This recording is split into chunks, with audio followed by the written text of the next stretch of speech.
Salut! On est mardi et forcément c'est le retour des ciné-mardis, truc de fou. Alors j'avais prévu de tourner dans la voiture, sauf que ben il y a une tempête. J'ai pas de chance. Je vais faire l'intro ici et on retournera dans le bureau pour finir proprement. Aujourd'hui ce qu'on va faire c'est qu'on va aller voir Avatar. Avatar c'est un film un peu particulier. Je l'ai vu quand j'avais 10-11 ans et j'en avais rien à foutre. Donc là il ressort au cinéma pour le 2 et je vais aller le voir en 3D, voir ce que ça donne un petit peu en termes de film, parce que comme je vous ai dit en fait je l'avais vu que dans des transports nuls genre, donc enfin sur un écran minuscule, donc forcément l'expérience elle est éclatée. Donc là je suis au ciné, expérience 3D, siège de fou, j'ai mon petit paquet de gâteaux si jamais t'as capté, et on se retrouve juste après le film pour un débrief. Vous savez, des fois dans la vie on se plante, on pense prendre la bonne direction, mais on se construit des a priori qui sont pas forcément justifiés. Et parfois grandir c'est aussi ça, c'est se rendre compte qu'on a parfois fait des erreurs de jugement, mais qu'on est tout de même capable de les accepter pour mieux les corriger. Je pense que toute ma vision du film Avatar était erronée depuis plus de 10 ans. Je sais pas si vous vous rendez compte du truc que je suis en train de vivre en ce moment. C'est-à-dire que ça fait plus de 10 ans que je pense à tort que ce film c'est de la merde, alors qu'en fait c'est une masterclass. Et je dis pas ça parce que c'est le film qui a généré le plus d'argent au monde, ou parce que c'est James Cameron, ou parce que c'est mainstream, ou whatever. Moi je pense sincèrement que le but du cinéma c'est de nous faire ressentir des émotions. En fait par extension c'est le but de l'art, hein, de nous faire ressentir des émotions. Ça peut être de la peur, ça peut être du rire, ça peut être de la tristesse, de la mélancolie, de la colère aussi. Je pense que Avatar est un chef-d'œuvre. Voilà, je pourrais arrêter la vidéo là, mais ce serait moins marrant pour vous, j'imagine. Enfin, c'est incroyable, c'est vraiment incroyable en fait. Bon alors, je récapitule. Déjà, je l'ai vu mercredi dernier en 3D. Avec Avatar, ce qui est impressionnant, c'est l'immersion. Déjà parce qu'on découvre l'univers en même temps que le personnage principal, à travers les yeux de celui qui arrive sur une planète extraterrestre avec des chats. Genre, il connaît pas du tout la civilisation dans laquelle il arrive, il connaît pas du tout les personnages avec qui il va évoluer, donc il commence à partir de zéro, ce qui est incroyable pour nous en tant que spectateurs. Parce que nous non plus, on sait pas c'est quoi les bails. Et découvrir les bails à travers un personnage qui lui aussi les découvre, bah, je pense qu'il y a pas mieux en fait. En fait, je sais pas comment c'est possible de faire mieux. Enfin si, je sais comment c'est possible de faire pire. Vous savez, quand vous avez des gros panneaux de texte au tout début des films, voilà, pour raconter un petit peu ce qui se passe, etc. Bah ça par exemple, je trouve que c'est de la pure merde, parce que plutôt que de nous montrer l'histoire et de nous montrer le truc, on nous le dit, voilà, c'est pas du cinéma, c'est juste un livre. Et ça, des livres, c'est chiant. Voilà, donc personnellement, je pense que d'un point de vue cinématographique, raconter une histoire plutôt que la montrer, bah, je pense que c'est une erreur. Et là, on tombe absolument pas dans ça. On débarque vraiment dans le film, on se réveille en même temps que le personnage principal, et on arrive jusqu'à la fin, qui est entre guillemets sa renaissance, donc on fait vraiment toute la vie du personnage, qui est vraiment ce qui est bien en fait. Mais du coup, ouais, les récits qui immergent le mieux les spectateurs dans leur histoire, ce sont les récits qui traitent avec des amnésiques, parce que les gars se souviennent plus, ou ce type de contexte bien ficelé, où le gars se réveille au début, et à la fin, techniquement, il meurt, mais pas vraiment, parce qu'il se réincarne, régénère, enfin t'as compris le délire. C'est très Doctor Who, ce que je raconte. Et je comprends que ce soit dur hein, d'expliquer le contexte scénaristique en plein milieu d'une histoire qui est déjà en cours sur 2 heures, c'est compliqué, je comprends. Mais il faut savoir le faire. Et là, en l'occurrence, c'est très bien fait. Parce que là, pour le coup, Jake Sully, il connaît rien à rien, il pige rien, le mec. Donc d'un point de vue immersion, c'est incroyable. Moi non plus, je pigeais rien quand je suis arrivé. Le personnage principal pige rien. Voilà, on est copains et on va découvrir en même temps. Donc merci James Cameron, ça c'est très gentil pour les nouveaux qui débarquent. Alors, le scénario, je vais pas dire que c'est révolutionnaire, voilà, c'est pas non plus dingo, les gentils contre les méchants, ça c'est un petit peu, voilà, c'est un peu classico, mais efficaço, je sais pas comment... C'est classico-efficaço, tu vois. Voilà, il y a des aliens en forme de chat, c'est la nature, il faut protéger les arbres et tout. Ok, c'est écolo, c'est cool. Ça se marie encore mieux avec le contexte actuel de la planète qui explose, hein, c'est cool. Et surtout, il y a un bon propos antimilitariste tout au long du film, que moi, personnellement, je soutiens à fond. Je trouve ça trop cool de faire passer des messages contre la guerre à travers l'art, parce que c'est l'art qui décrit la guerre, c'est l'art qui permet d'éviter les guerres, c'est l'art qui guérit des guerres, etc. Bref, l'art, c'est l'anti-guerre absolue, genre vraiment... Et donc là, en l'occurrence, merci monsieur James Cameron. Je vais dire ça tout au long de la vidéo en vrai. Et voilà, peut-être que les méchants qui veulent détruire la nature contre les gentils qui veulent la protéger, c'est peut-être un peu classico. C'est tout ce que je peux reprocher au film en termes de scénario, sinon c'est pas mal. Si, peut-être que, voilà, une civilisation humaine qui a la technologie et les moyens d'aller sur des milliards d'années-lumière pour récupérer du métal, peut-être que, voilà, vous avez les... Enfin, à quel moment vous arrêtez de vouloir de l'argent, genre, c'est ok, genre, peut-être que les 3 pélos qui financent l'expédition, voilà, vous prenez 1 million, et puis voilà, vous allez vous faire foutre, en fait. fait. Pas besoin de détruire une planète entière, qui n'est pas la vôtre d'ailleurs. J'ai trouvé ça un peu débile, voilà. Les humains ont apparemment dans 100 piges la technologie pour faire des voyages à travers les dimensions, non pas les dimensions, à travers l'univers. Mais il faut quand même continuer à voler les ressources, etc. Ça, ouais, je me suis dit c'est bizarre quand même. Mais alors commence pas à écrire ton commentaire, je te vois venir. Sinon c'est bien, genre vraiment c'est bien. Mais peut-être que les méchants, bon, ils perdent leur enjeu dès lors que tu te dis que ça sert pas à grand chose de ce qu'ils font. Est-ce que le métal qu'ils veulent prendre est vraiment particulier pour une tâche précise ou je sais pas? Est-ce qu'il y en a pas ailleurs que sur la planète sous cet arbre-là? Genre vraiment, est-ce qu'il y en a pas ailleurs peut-être? Est-ce qu'il faut vraiment péter la gueule à toute la civilisation Na'vi pour récupérer 3 bouts de ferraille? Voilà, dès que tu commences à creuser, tu dis... Non voilà, donc commence pas à me dire que c'est que j'ai une mauvaise foi. C'est l'effet, hein, l'effet c'est ça, et bon... Me jetez pas les tomates pourries tout de suite. De toute façon, on a compris le délire, c'est avant-gardiste, c'est bon, continuez dans votre coin, on a compris les gens, c'est très bien. Tiens, celui-là il est pour toi. Moi, le méchant, là, le soldat militaire machin, j'ai eu tout le film, j'étais comme ça, le poing serré, j'avais envie de lui péter la gueule, hein, parce qu'il est méchant, c'est le mal, c'est Satan en fait. Il fait des trucs de méchant pour rien. Si je prends l'exemple de Thanos, voilà, Thanos c'est un méchant qui est intéressant. Enfin, en tout cas, c'est la première fois où je me suis dit, tiens, waouh, et une mouche dans le bureau. Enfin, en tout cas, moi, c'est la première fois où je me suis dit, tiens, c'est un méchant qui fait des trucs de méchant, mais il a deux prismes de vue différents. Donc, Thanos, il est méchant selon nous parce qu'il tue la moitié des êtres vivants de l'univers. Mais selon son point de vue à lui, il sauve l'autre moitié. Donc, tu vois, c'est un méchant qui est un peu mitigé, tu vois, c'est un peu flou.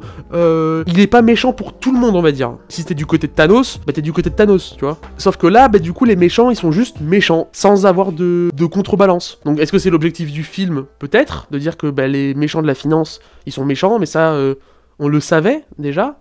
Il n'y a pas de révolution de ce point de vue-là, d'un point de vue méchant. Mais sinon, oui, pour propager le sentiment de haine envers un personnage, aucun souci. À part ça, ça reste un très bon film. J'arrête de chipoter. C'est un très bon film. D'un point de vue musical, la musique c'est très particulier dans Avatar. Moi j'ai trouvé personnellement un peu discrète. Comme si le spectacle auquel on devait assister était plus un spectacle visuel qu'auditif. Même si oui, il y a des sons de tribu quand on est dans la tribu, il y a des sons militaires et des marches poum poum quand on est dans l'armée. Aucun souci, on comprend bien le délire. Mais je la trouve un peu plus discrète. Il n'y a pas de moment épique musicalement. Mais voilà, le film n'est pas là pour nous mettre une claque musicale, hein, c'est plus une claque visuelle. Mais en l'occurrence, pour le coup, ça a marché plutôt bien sur moi. Alors, petit point particulier, Avatar, là, je l'ai vu cette semaine 2 fois. La première fois mercredi dernier en 3D, et la deuxième fois vendredi soir en vision normale. Alors, je sais pas ce qui s'est passé, les cinémas de France et de Navarre. La séance devait commencer à 20h. Il y a eu, les 10 minutes de pub avec les machins Haribo, c'est rigolo. Et en fait, tout s'est éteint à 20h15, pour dire, voilà, le film commence, fermez vos gueules. Donc ça, c'est bien. Mais le film a booté pendant 30 secondes, ça a démarré, puis ça s'est arrêté, les lumières se sont rallumées. Je me suis dit, waouh, ça va hyper vite comme film, genre, c'est un film expérimental ou quoi. Et en fait, ça a rebooté le film du début, donc 30 secondes, donc t'es content, tu te dis, ah c'est bon, ça, faux départ, on y va. En fait, non, ça se re-arrête. Donc on est arrivé, il était 20h30, 20h35, donc tu te dis, vas-y, ça commence pas, mais tu le fais ça sur 5 ou 6 fois. Au bout d'un moment, t'es saoulé, tu vois. Tu dis, ça commence pas très bien. Et aussi, je sais pas ce qui s'est passé, vers les 45 minutes, 50 minutes, le film, en plein milieu du film, genre vraiment, il y a eu une... Voilà, donc en fait, c'est pour vous dire qu'il y a eu une coupure. Donc là, je vous le fais sur une vidéo YouTube, c'est marrant, tu vois. Et imaginez ma tronche quand j'étais au cinéma et que j'étais en plein dans le truc. Voilà, donc j'étais pas super content, hein. Donc ça m'a un peu saoulé finalement, et j'y suis retourné donc vendredi dernier pour le voir en vision normale, s'il vous plaît, juste le film normal, tranquillou, ça s'est bien passé, pas de soucis. Et voilà, est-ce que je suis maudit? Est-ce que j'ai une malédiction de pirate? Est-ce que je vais être contraint à chaque épisode de Cinémardi d'avoir une merde qui m'arrive? Je sais pas, je vais pas remettre la faute sur le cinéma, tu sais, genre le mec il met son film, il s'attend pas à ce que ça pète, tu vois, genre. Mais ouais, ça fout les boules, tu vois, de se dire...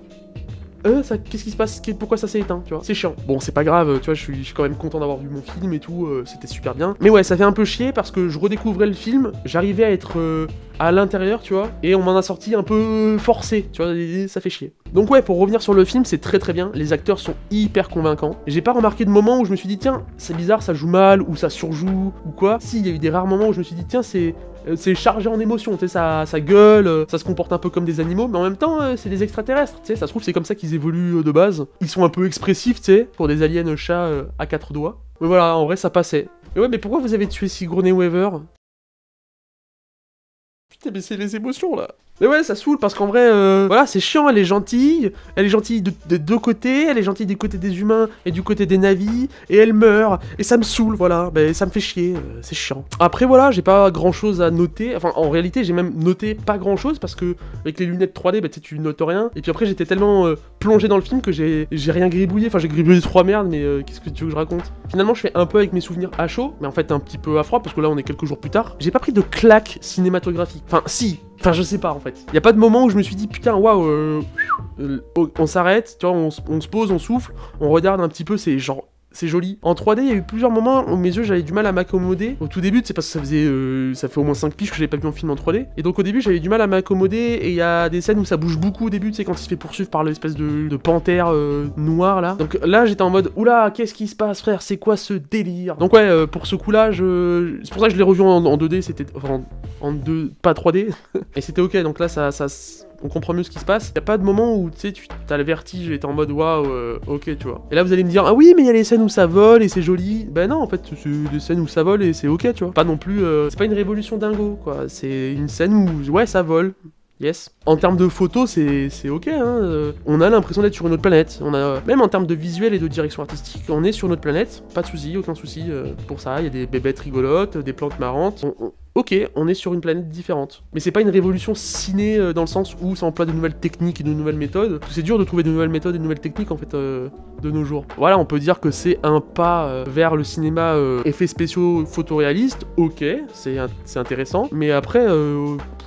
Ouais, les caméras aériennes quand ça fait la bagarre avec les monstres volants et les hélicos, ouais. Mais en même temps, t'allais faire comment? Tu veux faire caméra à l'épaule et tu filmes depuis le sol? Enfin, c'est débile. Je sais pas, y a pas de moment où je me suis dit, putain, cette technique-là, waouh, la technique est incroyable. Je suis en mode, oui, c'est sympa, c'est un long filet d'eau tiède, mais sympathique, tu vois. Si, il y a le moment où il y a l'arbre machin, là, le truc des âmes. D'ailleurs, il y a trop d'arbres différents. Il y a l'arbre de machin, l'arbre de maison, l'arbre des âmes, l'arbre de mon cul sur la forêt, machin. C'est bon, on a compris, c'est écolo, c'est bon, on a saisi le propos du film, mais voilà, peut-être au lieu de mettre l'arbre de machin, mettez le sanctuaire, l'arbre maison, ok, vous le laissez comme ça, mais vous trouvez un nom un peu rigolo, genre, je sais pas, peut-être c'est juste la trad VF qui est comme ça, parce que j'ai regardé le film en VF 2 fois. Voilà, c'est les rares moments où je me suis dit, ok, waouh, c'est joli, la 3D est un réel ajout au film, là pour le coup, c'est vraiment plaisant à regarder. Là, oui. Donc voilà, finalement, je suis très content de pouvoir dire que j'avais tort. Parfois, il faut dire quand on a tort, et parfois, il faut dire quand on a raison. Ben là, pour le coup, j'avais tort. J'ai eu tort d'avoir mal jugé ce film depuis près de 10 ans. Et je suis content d'avoir pris un bon coup de pied au cul, finalement, parce que c'est un bon film.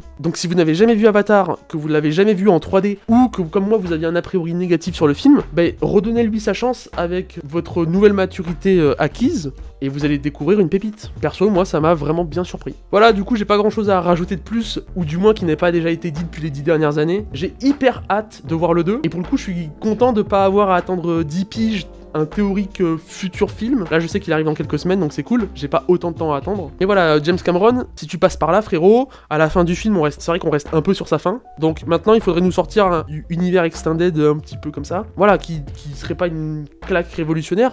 Fais pas forcément des dingueries à chaque film que tu fais, hein. Tu peux faire des films plus modestes, mais qui se passent dans le même univers avec les mêmes défis finalement. Moi personnellement, je serais consommateur de ce truc-là. Voilà, il faudrait clore quand même une saga parce que on va pas continuer 60 ans comme ça à faire des films. Mais tu nous fais un petit arc narratif de quelques films avec peut-être une série ou deux. Putain, j'ai le putain, j'ai le syndrome de tout MCUifier.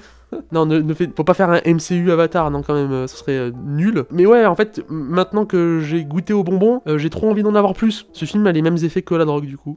Voilà, c'est tout ce que j'avais ressenti en regardant le film Avatar de James Cameron. De toute façon, on se retrouve bientôt pour faire une super vidéo bilan Avatar 1, Avatar 2, quand on aura vu la suite, en fait. Moi, j'ai envie de voir la suite, du coup, maintenant. D'ici là, moi, je vous souhaite quand même de passer une très belle semaine. On se retrouve mardi prochain. J'ai dit mardi. Portez-vous bien, passez une belle semaine, et à mardi prochain. Salut.